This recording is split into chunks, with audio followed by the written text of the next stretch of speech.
The best thing you can do to a Jeep is remove everything that you don't need. Brad from Trail Recon once said, you shouldn't be thinking about the next thing you should add to the Jeep. You should be thinking about what can you remove, and it doesn't make a difference. Something along those lines. I don't know exactly what he said, but he said something about that. The principle is the same. In my opinion, it's really easy to make a TJ look really tacky. I think a TJ looks best when it's simple, nimble, and rugged looking. Now, I might be biased, but I think the mods I've done to my Jeep are about the limit to what anyone really needs to do to their Jeep. I just got back from an 8-week road trip, and I'm glad it's as small and nimble as it is. The only thing I probably should have done is got some rear helper springs so it didn't squat as much as it did. The point I'm trying to make is that sometimes less is more.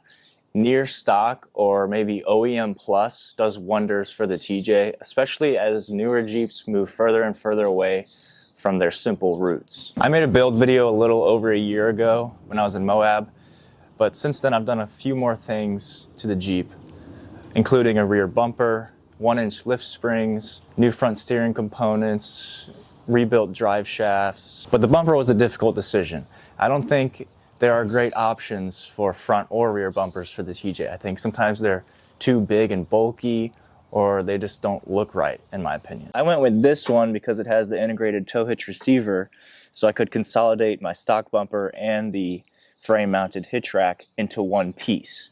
Now, this thing is a very heavy sucker, fully steel, and it was a huge pain to install because the bolts didn't really line up properly, so there's still 2 bolts that aren't even in, but it has 8 other bolts holding it, so I think it's fine. The front bumper, on the other hand, is stock, but about 4 years ago, I took an angle grinder to it and made it a stubby bumper, and I liked how it turned out, so I've kept it since then.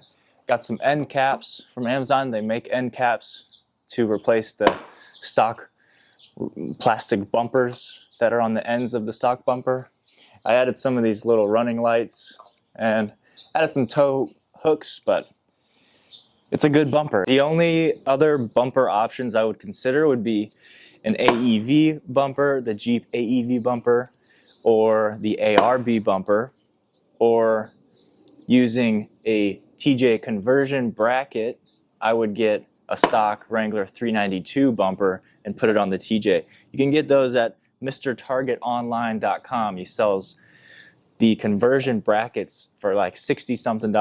You have to weld them in. I think they're coming out with the bolt-on version, but right now you have to weld them in. Then you can install the newer JL bumpers. And I think the 392 bumper looks really good on this. But each of those options would be over $1,000, so that's not gonna happen anytime soon. Now, after having said all that, there are a few things I wanna do to the Jeep because I'm ready for a change.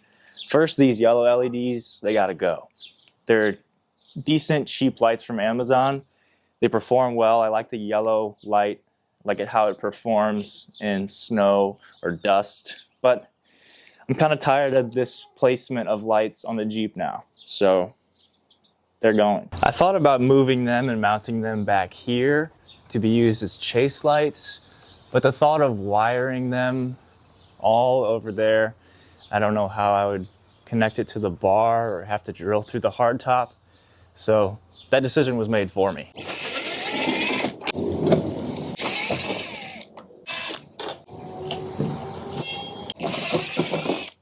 By the way, I just got a new windshield installed, so I gotta be careful.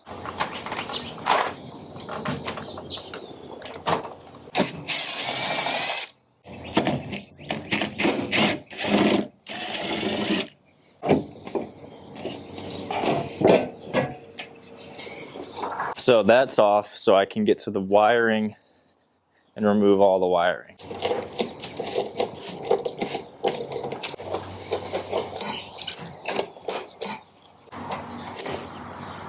There they are, completely uninstalled, wiring removed.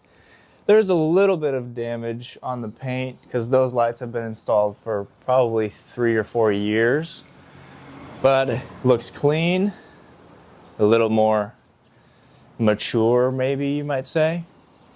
I like it. All the wiring removed as well, which cleaned up the mess a little bit. I'm happy with that. Now, I know I just talked about how it's easy to make a Jeep TJ look tacky, but I am going to install the yellow headlights again. Maybe I'm a hypocrite, but I think the yellow headlights look good. It reminds me of retro rally cars or those vintage Porsches with the yellow headlights. I think it adds a little bit of flair to the Jeep. And I like a yellow light for the snow and the dust. And now that I took off my yellow LEDs, well, these ones are gonna replace it. I had these installed before I left for the road trip and swapped them out for those just to make the Jeep more subtle and not attract any attention. Because when you're away from home, you don't really want much attention, especially like with the police. You don't really know the laws in other places or how the police will be. But it's pretty common knowledge that a white light or a yellow light is legal, and this is yellow, so I think it's fine. I had these in Colorado in Estes Park, and I've passed many cops with them even at night, and they don't care. They really would care more about a red or a blue headlight, and I've seen some blue headlights. Yellow I don't think is an issue. In the future, it would be really cool to do a full-on rally racing build with the Jeep. I've always thought that would be a cool thing to do.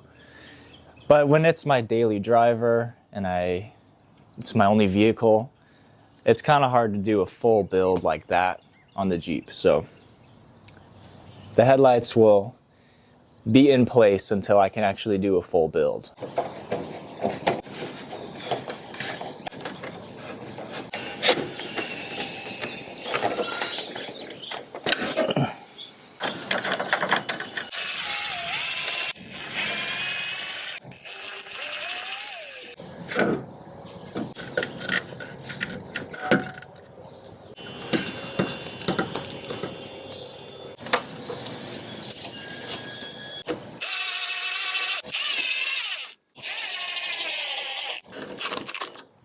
Now say what you want, call it tacky, but I think it looks pretty sick, especially with the Patriot Blue Pearl.